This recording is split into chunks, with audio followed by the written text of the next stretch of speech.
kalau nanti jadi membangun peternakan kambing perah dengan close house ini, otomatis kita perlu marketnya, sehingga marketnya itu perlu diperluas lagi dan diperbanyak lagi.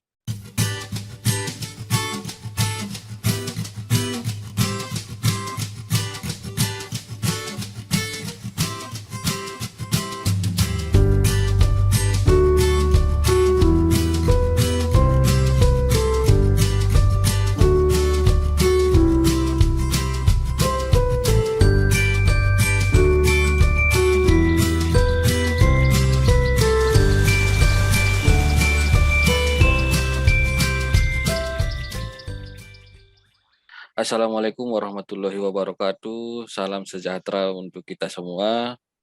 Semoga kita sehat selalu. Alhamdulillahirabbil alamin. Kita diberikan kesempatan untuk berjumpa lagi. Allahumma sholli ala sayyidina Muhammad wa ala ali sayyidina Muhammad. Shalawat beriring salam yang kepada baginda Rasulullah Shallallahu alaihi wasallam yang selalu kita harapkan syafaatnya sampai akhir kelak nanti. Ya, sebuah konsep atau gagasan yang mungkin saya sudah kepikiran juga bersama kawan-kawan juga peternak kambing perah, yaitu terkait close house untuk kambing perah, khususnya kambing sanen di Indonesia. Apakah sudah layak diterapkan di Indonesia? Nah, seperti kita ketahui bahwa close house sudah umum digunakan untuk peternakan ayam, baik itu ayam broiler ataupun ayam layer. Nah, ini mungkin untuk awalan, daging dan susu di Indonesia itu kalau kita perhatikan dari data ini mungkin saya dapat data dari beberapa presentasi rekan-rekan di beberapa forum ilmiah. Presentasi produk daging dalam negeri itu ada sebesar 70%. Nah, produksi daging yang sisanya lagi 30% diimpor baik dari Australia maupun dari India. Kemudian di sini produksi susu. Ternyata produksi susu dalam negeri kita itu hanya memenuhi pasarnya hanya sekitar 40%, dan bolongnya itu 60% dari impor dari luar negeri. Ini sebenarnya menjadi maaf, ini sebenarnya menjadi potensi yang cukup apa istilahnya ya, potensi yang cukup menggiurkan bagi pengusaha-pengusaha, khususnya pengusaha ternak. Kemudian, nah, penghasil daging dan susu itu ada hewan ternak, sapi, kerbau, kambing, domba, babi, dan unggas. Nah, perbaikan produksi perlu ditingkatkan, yaitu dengan mungkin ada 3 cara, yaitu perbaikan genetik, perbaikan pakan, dan perbaikan manajemen. Nah, pada konsep yang saya tawarkan pada presentasi ini sebenarnya difokuskan pada kambing, hewan ternaknya kambing, kambing perah, kemudian perbaikan produksinya itu pada sisi genetik, yaitu kita menghadirkan genetik kambing perah dengan genetik terbaik yang diimpor dari Australia, dan manajemen. Nah, dalam hal ini manajemennya adalah manajemen kandang, yaitu kandang close house. Nah, seperti yang saya sebutkan di beberapa forum sebelum ini, tidak semua kambing memang menghasilkan susu, tapi tidak semua kambing bisa dijadikan menjadi kambing perah. Nah, di dunia ada beberapa jenis kambing perah yang umum sudah diternakkan oleh masyarakat, yaitu termasuk kambing sanen, kambing TGB atau Toggenburg, kambing Nubian, Anglo Nubian, Jamnapari atau Etawa, kemudian kambing PE, kambing Jawa Randu, dan kambing Sapera atau sanen peranakan Etawa. Nah, yang umum dipelihara di Indonesia adalah kambing sanen, kambing Sapera, kambing Etawa, kambing PE, dan kambing Jawa Randu. Nah, kita kembali melihat sisi iklim di Indonesia. Indonesia memiliki negara yang tropis, berada di negara tropis dengan 2 musim, yaitu musim kemarau dan musim hujan. Nah, hal ini membuat Indonesia juga memiliki suhu dan kelembapan yang tinggi. Nah, ini sebenarnya menjadi catatan tersendiri bagi peternakan, kondisi peternakan Indonesia. Nah, ada beberapa ternak di daerah subtropis yang dibawa ke Indonesia dengan harapan produksinya tinggi, namun karena kondisi Indonesia yang negara tropis sehingga produksinya menurun. Contohnya ini pantauan pribadi saya, ada kambing sana. Kambing sanen itu normalnya menghasilkan susu bisa sampai 4 liter per hari, 4 sampai 5 liter per hari. Atau kita katakan saja 4 liter. Nah, kambing sanen ini dipelihara di Indonesia, eh, produksinya bisa dibilang menurun. 2 liter saja per hari itu sebenarnya sudah sangat baik. Nah, ini sebenarnya menjadi catatan tersendiri bagi kita, pemerhati ternak. Memang ini kita sudah tahu ini akan terjadi, ini akan akibat cekaman suhu. Nah, ini menjadi PR eh, yang akan kita cari solusinya. Nah, salah satu solusinya yang saya ungkapkan adalah close house. Kenapa close house? Nah, close house di sini fungsinya adalah untuk mengoptimalkan syarat lingkungan, yaitu mengkondisikan suhu dan kelembapan.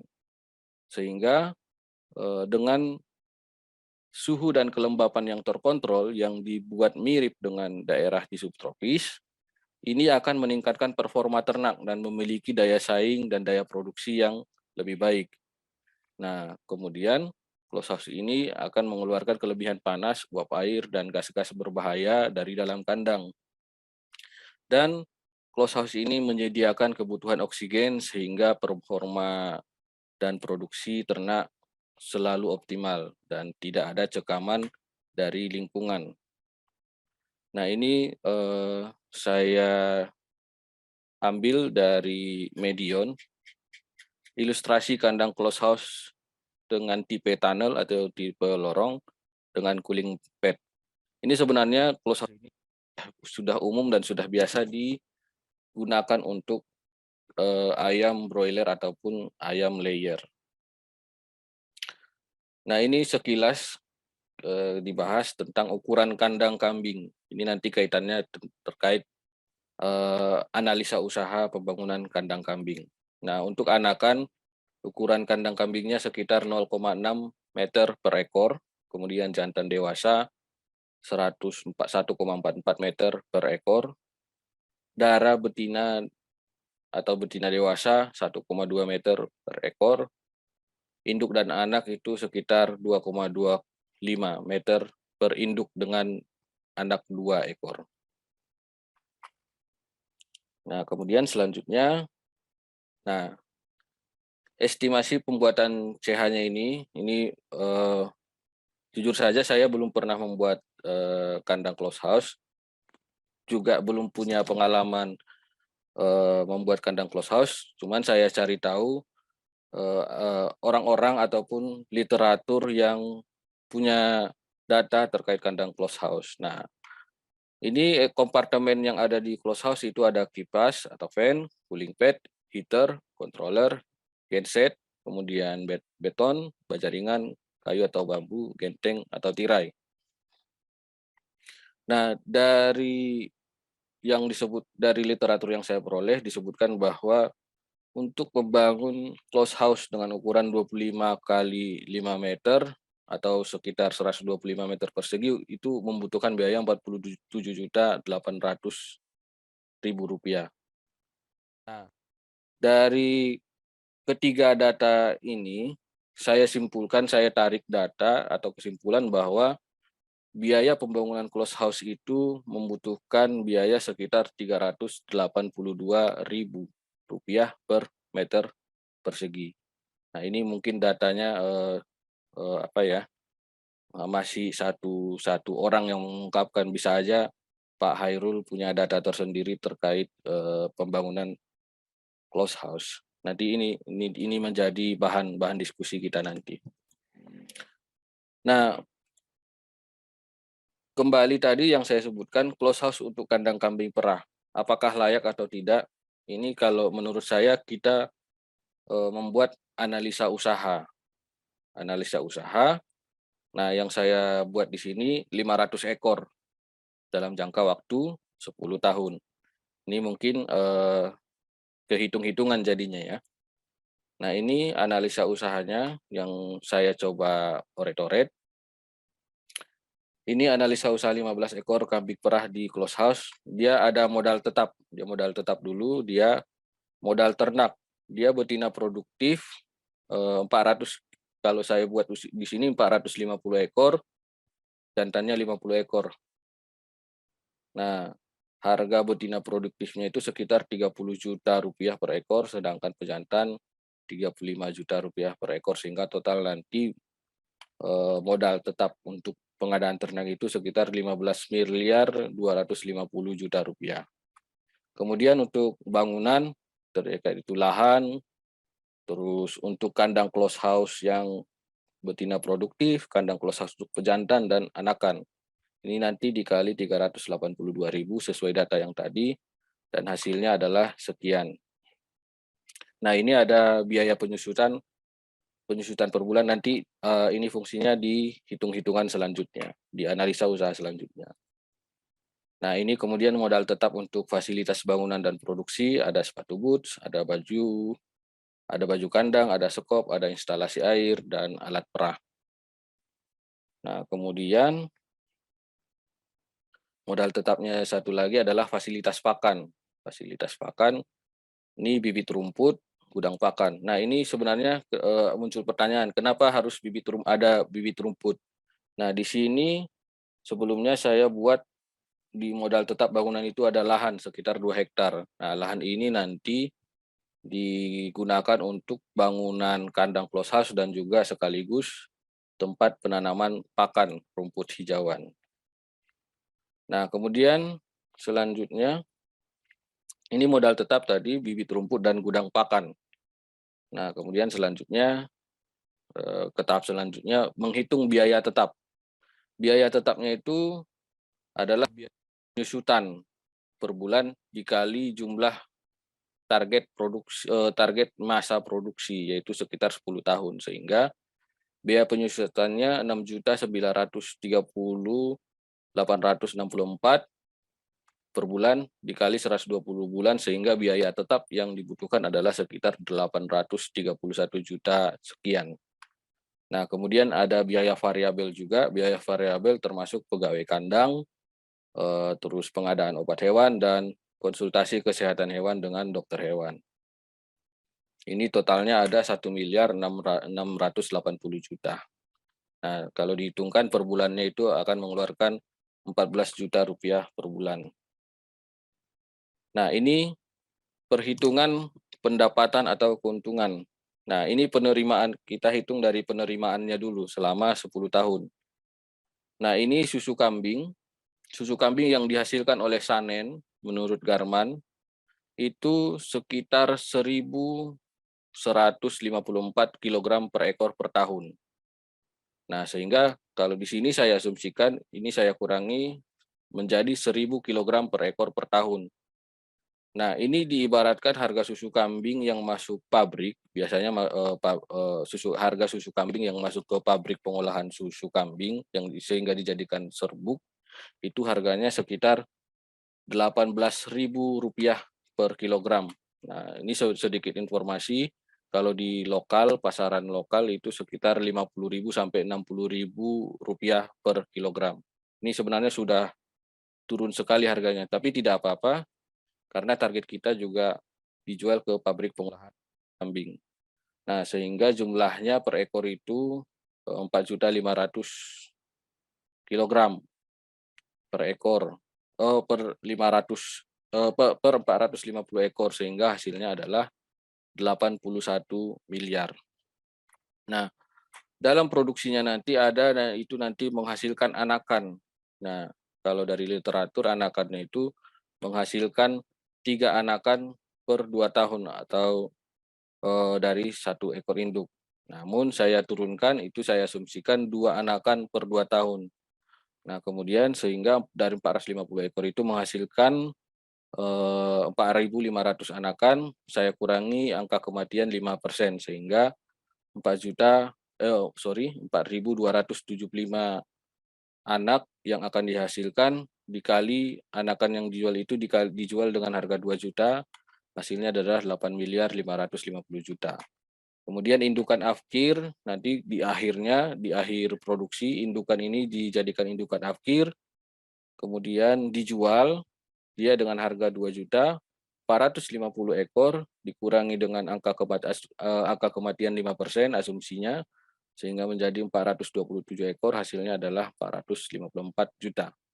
Kemudian pejantan afkir sama juga 50 ekor, dia dapat 45 dari 45 karena dikurangi angka kematian sebanyak 5%, kemudian dikali 2 juta menjadi 90 juta. Nah, hasilnya adalah penerimaan selama 10 tahun adalah 90.494 rupiah. Kemudian selanjutnya, nah ini pengeluaran selama 10 tahun. Pengeluaran selama 10 tahun itu adalah biaya tetap dan biaya variabel.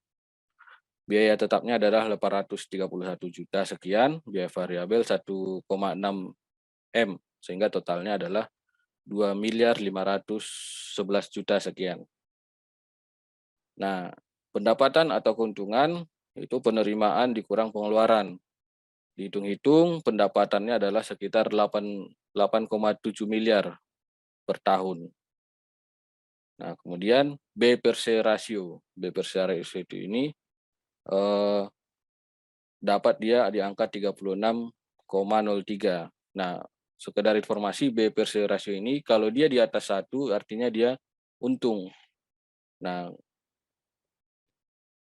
terus satu lagi informasi, B per C rasio ini setiap Rp1 modal yang diberikan akan menghasilkan atau akan menjadi Rp36. Nah, ini BEP-nya, break even point-nya sekitar 846 juta sekian.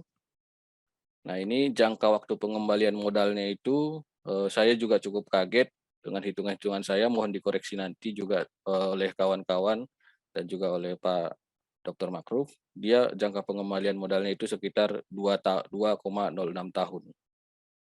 Nah, simpulannya, kambing perah yang berasal dari daerah subtropis bisa diimpor dan diternakkan langsung di daerah tropis tanpa harus menerima stres dari cekaman suhu dan kelembapan lingkungan. Nah, CH atau close house layak diterapkan untuk peternakan kambing perah di Indonesia. Nah, mengenai kelayakan usaha ini sebenarnya tergantung persepsi masing-masing. Cuman sudah seperti hitung-hitungannya tadi, dia pendapatannya sekitar 8 miliar per tahun, kemudian B per C rasionya 36,03, BEP-nya 846 juta sekian, balik modalnya 2 tahun.